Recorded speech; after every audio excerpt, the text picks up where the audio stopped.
Mesdames, Mesdemoiselles et Messieurs, bonjour et bienvenue sur Contact Pro Live. Première émission de l'année. En tout cas, je ne peux que vous souhaiter une bonne année.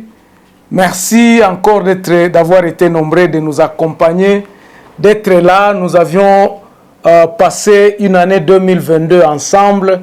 Nous avions réfléchi, vous aviez réagi.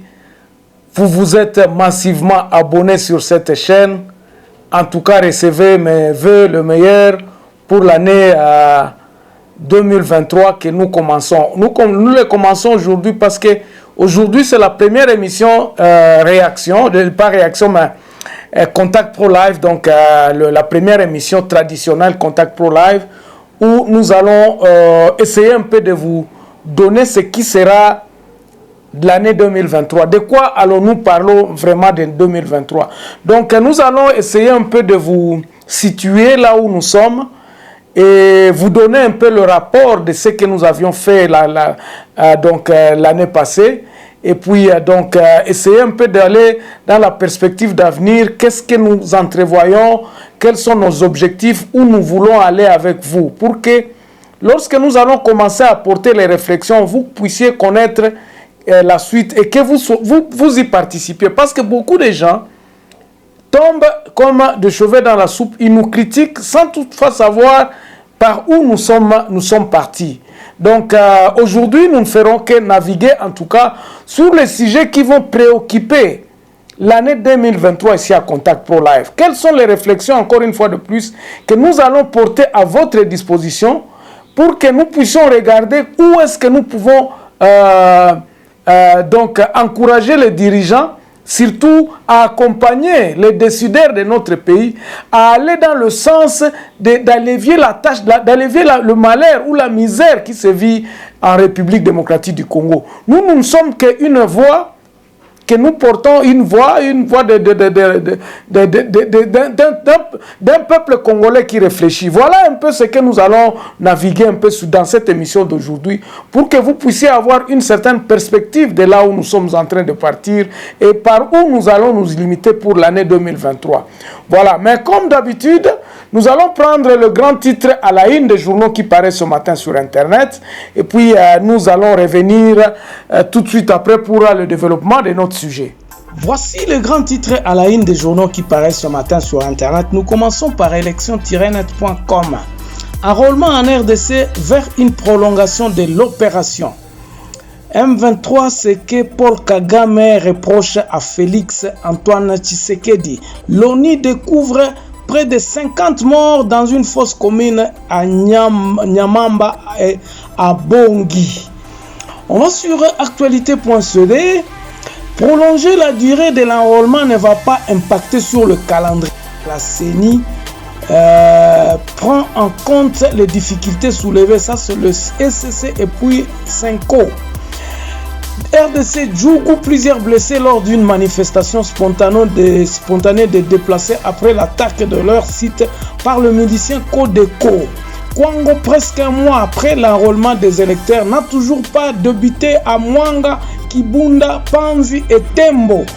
On va sur Congo profond, session extraordinaire de la CDP à Kisantu. L'IDPS change ses stratégies et tactiques, mais jamais de ses principes. Ça, c'est le tribune de Maître Elvis Mayobieme. Et puis, présidentielle 2023, candidat à la magistrature suprême, Maître Idriss Okenge promet de sortir la RDC de son état de la mort cérébrale. On va sur 7 sur 7.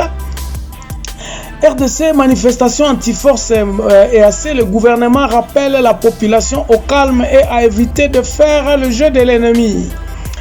Et puis Sud Kivu, des violents combats entre l'armée et les groupes rebelles à la base d'un déplacement massif de la population à Bijombo, ça c'est le site Kivu. Et puis Ituri, nouvelle attaque contre le site des déplacés, fait 7 morts à Djougou. On va terminer par Radio Okapi. 49 corps de civils découverts dans 2 fosses communes en Ituri. Codeco demande son implication dans l'attaque de site de Saïvo. Merci, on se revoit prochainement dans un nouveau numéro. Au revoir. Voilà, mesdames, mesdemoiselles et messieurs, en tout cas, l'année 2022 a été une année de mon côté, enfin de notre côté, de notre chaîne. Je peux vous assurer que nous avions travaillé d'arrache-pied. Nous avions parlé des choses qui ont, avec votre concours, les décideurs sont parvenus finalement à adopter cette histoire-là, de savoir que le développement de ce pays ne viendra pas d'un seul homme. Et l'idée que nous avions développée au courant de l'année 2022, dès le départ d'ailleurs, c'était le développement de la RDC par la base. Et par cette même opportunité, la rétrocession du pouvoir au niveau de la base. Parce qu'il y a deux choses que je crois que vous devez savoir. Nous ne pouvons pas faire le développement sans l'implication même de l'être humain. Donc en 2022, donc dès le départ, je peux dire mes résumés, notre action, nous parlions souvent de la rétrocession du pouvoir au niveau de la base. C'est là où nous disions que nous devions impliquer le peuple dans son propre développement. Et depuis 2019, nous avions commencé avec ce que nous avions appelé le projet de 145 territoires. Bandeko, ezali idée nanga mon côté. Je ne peux pas m'approprier de cette idée en disant que non, moi j'en avais parlé aussi. Nos réflexions se sont butées, disons, ont rencontré aussi d'autres Congolais qui réfléchissaient dans ce sens-là. Et tout au départ, nous nous sommes dit qu'il faudrait engager les gens au niveau de la base, au niveau des territoires, pour qu'ils puissent se prendre en charge. Et tout ça était parti à cause de ces slogans-là, à cause de cet hymne que l'UDPS chante depuis des années, que le peuple doit se prendre en charge. Et nous nous sommes dit, depuis 2019, nous devons prendre en considération les territoires. Pourquoi les territoires? Parce que c'est de là où doit partir le développement. Le développement, ce n'est pas tout simplement en construisant les routes ou bien de belles bâtiments à Kinshasa. Cela doit être le reflet ou bien le résultat de travaux qui se font au niveau de l'intérieur du pays, où l'intérieur du pays commence à se développer et puis Kinshasa sera désengorgé parce que le travail doit être à l'intérieur du pays. Le travail devra se faire à l'intérieur, au niveau de la base, où les gens devront se sentir en se disant non, nous sommes en train de travailler pour notre pays et que nous sommes maîtres, nous sommes custodiens du développement de notre territoire. Donc, au courant de l'année 2022, nous nous sommes vraiment basés à expliquer quelle était l'importance d'avoir le développement au niveau des territoires, c'est-à-dire l'implication du peuple congolais se retrouvant dans les territoires. C'est par là que nous nous sommes dit qu'il fallait commencer. C'est par là où le développement réel de notre pays devrait être basé et devrait être reconnu que non. Lorsque, au niveau des territoires, ils commencent à se prendre en charge en disant « nous allons construire des ponts ». Nous allons entretenir nos routes. Que chacun balaye devant sa porte. Vous allez voir que toute la République démocratique du Congo sera illuminée.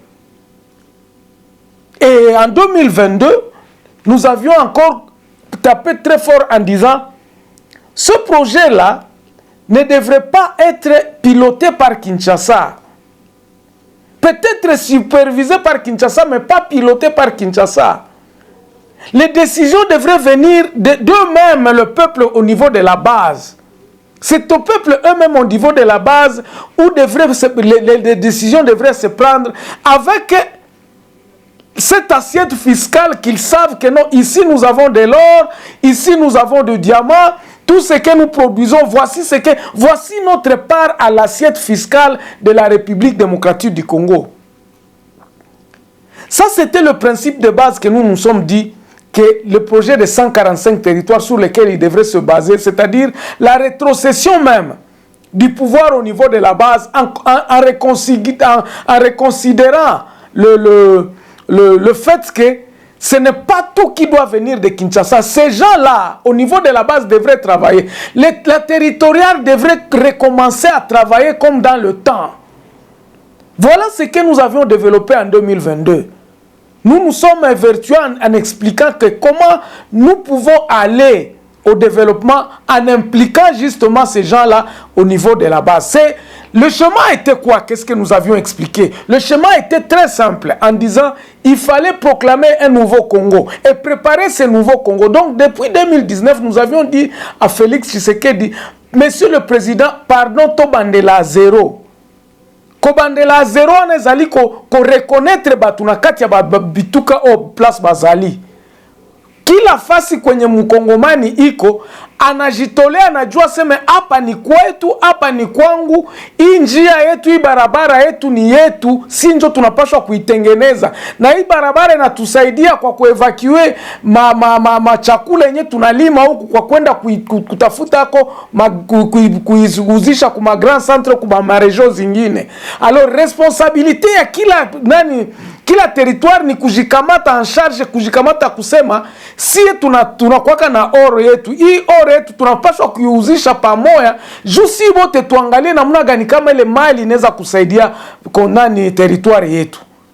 Ndio maana tulisemaka sema watu inafaa kuretroceder pouvoir kule ku niveau ya nani ya ba territoire. Kusikue tena mtu mu territoire mwenye atanja kwa nasingizia sema oh no kama president la republique akia tujenge po akia tutilie mabarabara pana. Ilipashoka kuwa ku niveau ya kusema ke batoto ya inchi, batoto ya kila territoire bajikamate bakwe conscient ke kama hii barabara inaharibika ni sie na franga kuitengenezesha si peke njo tuko tunaitengeneza. Franga haitatoka mbali, franga haitatoka Kinshasa. Ile njo ilikuwa problème yenye tulisemaka depuis 2019. Voilà. Donc là, je vous ai expliqué que c'est comme ça que nous avons conçu ce plan-là en disant que non, bon, voilà comment est-ce que nous allons commencer à y aller. Nous avions dit ceci, le chemin était simple, c'est-à-dire que nous allons proclamer un nouveau Congo, préparer maintenant ce nouveau Congo, parce que nous disons que ça doit être un projet, et un projet ça doit être écrit. Babilo kwa na nyoso toche yango na biso na contact pro live tozali na projet wana 145 territoires, pas de la manière où elle est exécutée à Kinshasa, non, de la manière la plus vraie à kusema, pour dire que non.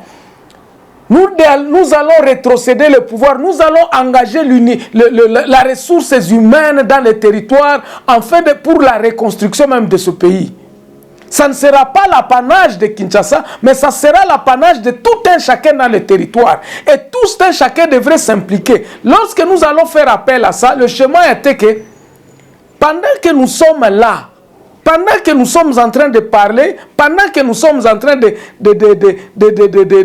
proclamer cette histoire-là, nous allons faire un plan et la chronologie des faits. C'est-à-dire, on va appeler les états de lieu de chaque territoire. Ces assises-là de ces états de lieu devront servir à une certaine préparation. Tremplin on a ko servir biso tant toza ko réfléchir, tant toza ko organiser avenir en mboka. Batuna batubayebi que non, en tout cas pour les 3 ans qui nous restent pour cette mandature, parce que c'était déjà en 2022, en 2019 où nous commencions à parler de ça. Et en 2022, nous avions encore beaucoup plus développé en disant que nous devions appeler les gens en leur disant que non, cette histoire ici devrait être réalisée en 2024, donc début 2024. Na mandat Yami Balé ou bien Yami Sato, Yami Balé ou ya président de la République. Et que toute cette mandature aujourd'hui, ça ne devrait pas aller courir à gauche, à droite, tout ça. Nous avons perdu le temps au lieu de mettre les fondations solides qui manquent à la République démocratique du Congo. Donc, en appelant les